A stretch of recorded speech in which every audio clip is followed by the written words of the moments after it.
Hello and welcome to Social Media Weekly, episode 21st October 2020. Social Media Weekly is brought to you by Virtual Palace Marketing, rehumanizing your marketing experience. My name is Sean. If you have noticed on the video side, I have been testing using this old little Samsung mic that we got a couple of years back, and so next week onwards, I will probably be doing the podcast at home because we can no longer come to the office. So this is a better alternative to the table rig that I have in the office. So sound quality may be a little bit off, but we gotta make do, right? Anyhow, news of the week: Pakistan lifts TikTok ban. Yeah. Snapchat ramps up competition against TikTok. Apple's new service is an MTV competitor. EU probes Instagram's handling of kids' data. Some skater brought Fleetwood Mac's old album to top 10 again. Back to the stories. Pakistan lifts TikTok ban. Just 11 days after the country banned TikTok for apparently not being strict enough with their content, it has now been allowed again. This came after a meeting between a rising social media star and Pakistan Telecommunication Authority, which led to TikTok's increased commitment to better content regulations. So they had a meeting and TikTok says, okay, we'll adhere to your regulations and we'll work even harder to adhere to those regulations, whatever they may be.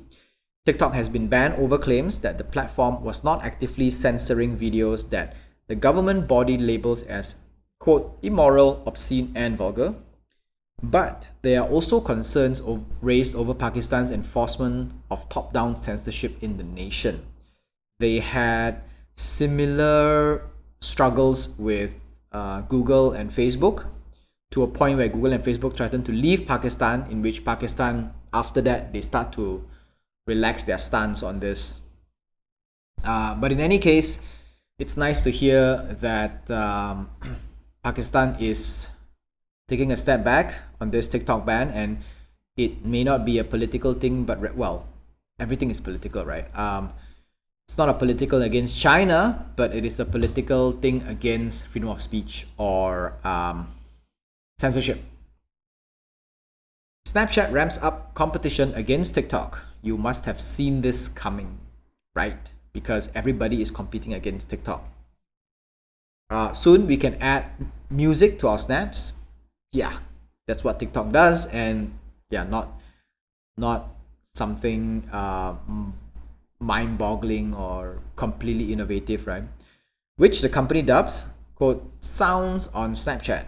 It will be released on iOS apps first, with Android versions coming soon. Makes sense because Snapchat is primarily used by Americans and Westerners who are on iOS more than Android, although the Android market is growing bigger, and they will be releasing the Android version very soon. The company said they would allow songs to be added to snaps earlier, either pre or post capture, and shared without limitation. So you can actually add the music during when you're recording, or you record from somewhere else and then you add it in and you add the music afterwards. The social platform's catalog will feature millions of licensed songs at launch. Their defining feature will be the ability to find songs and album details, and users can also play the full song via streaming services like Spotify, Apple Music, and SoundCloud.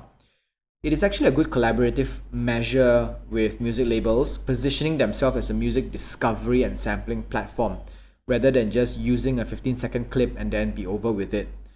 It is the defining feature. They say that this is what makes Snapchat stand out from competitors, but it's not exactly the kind of feature where it's impossible to compete with. If I believe Instagram Reels or TikTok find that this feature is something that pleases the labels, and they can just snap their finger and they can add that in overnight. It's not impossible to add. So I believe this addition adds value to people who are already on Snapchat. It doesn't necessarily bring new people into Snapchat because technically Snapchat is unique in its own way with AR lenses and all that. And to be fair, a lot of people download and use Snapchat in order to use their AR lenses so they can share them on Instagram anyway.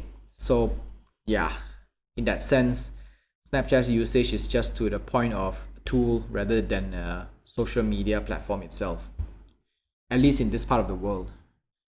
Apple's new service is an MTV competitor. Yeah, Apple seems so last century, but then again, every top executive in Apple looks like 100 minus your age anyway, so not baffling. Apple also understands that music videos are what's been keeping YouTube untouchable, and music videos is also what Facebook is getting into, because that is still how most users discover and enjoy new music from top artists. Enters Apple Music TV channel, or AMTV. It's basically a 24-hour-a-day station that live streams popular music videos. Okay, it live streams, it doesn't play on demand. That means it literally is the MTV of the 90s, where you turn on a TV and then something just plays, and they have VJs, video jockeys, instead of disc jockeys, who actually stand in front and they talk about music and stuff like that, and maybe a little bit of reality show and whatnot. But yeah, kind of like MTV or Channel V. So this also means you will still need to have either one of the subscription/device combo to get Apple MTV. You either need to have Apple Music, in which you need to have an Apple device in order to have an Apple Music. So hardware caveat is there. And you need to have Apple TV, which means that you need to have an Apple TV device in order to have access to it. There, another device caveat. So in order to have access to these things, which technically isn't even much of a defining selling point that stands itself against the competitors, unless of course they can make the channels so good and so compelling that everybody else wants to consume it, which, looking at Apple's past experience with Battle of the Apps, is it called Battle of the Apps? I think it's called Battle of the Apps, and also Apple TV Plus's range of TV shows, not very successful. Perhaps they have big plans for this service, as they do with the Fitness Plus. Perhaps it's just a simple value added that nobody knows will exist, and they may eventually quietly phase out later on. But if you're an Apple Music and/or Apple TV user, you may want to try this out, and you let me know if it's something cool. EU probes Instagram's handling of kids' data. 1 year after the US data scientists reported concerns to Instagram that its platform was leaking the contact information of minors, it claimed the platform failed to make changes to prevent minors' data being accessible.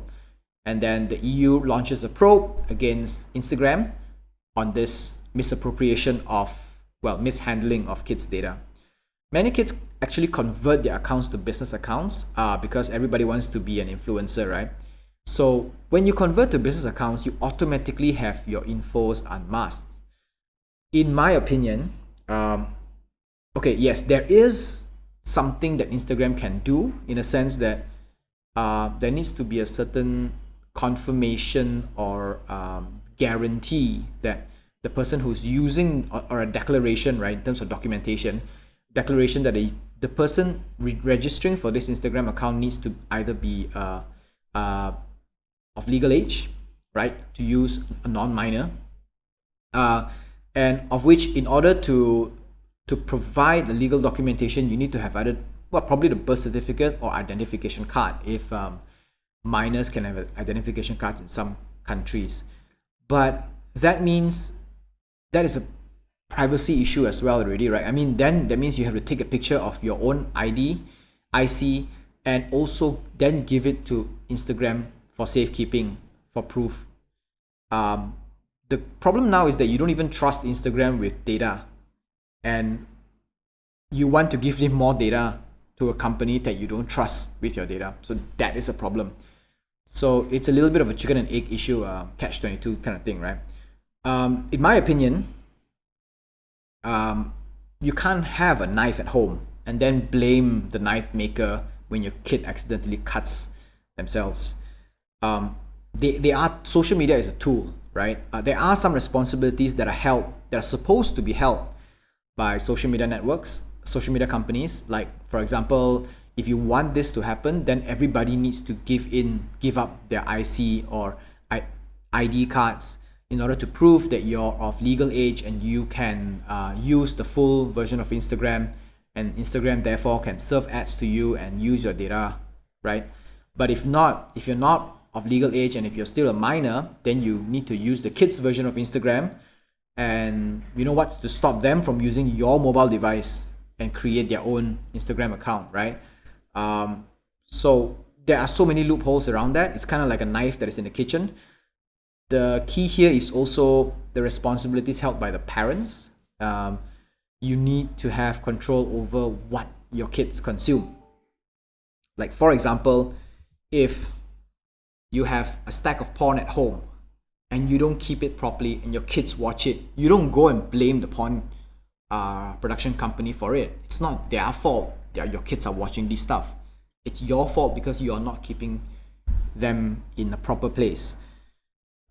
This is actually one such case, and I think the EU and First Worlds and all these people they are really stretching the yarn a little bit on this social network being responsible for everything and everybody. It feels very entitled, and I think we need to take responsibility back and say, if you need to stop, if you want to control what your kids watch, then you have to do it yourselves. Some skater brought Fleetwood Mac's old album to the top 10 in Billboard. This is a classic case of social media virality that doesn't make sense, but it somehow just does. So many people try so hard to plan and create painstaking videos to no avail, and this guy just skates down the street with a bottle of cranberry juice and goes viral on TikTok.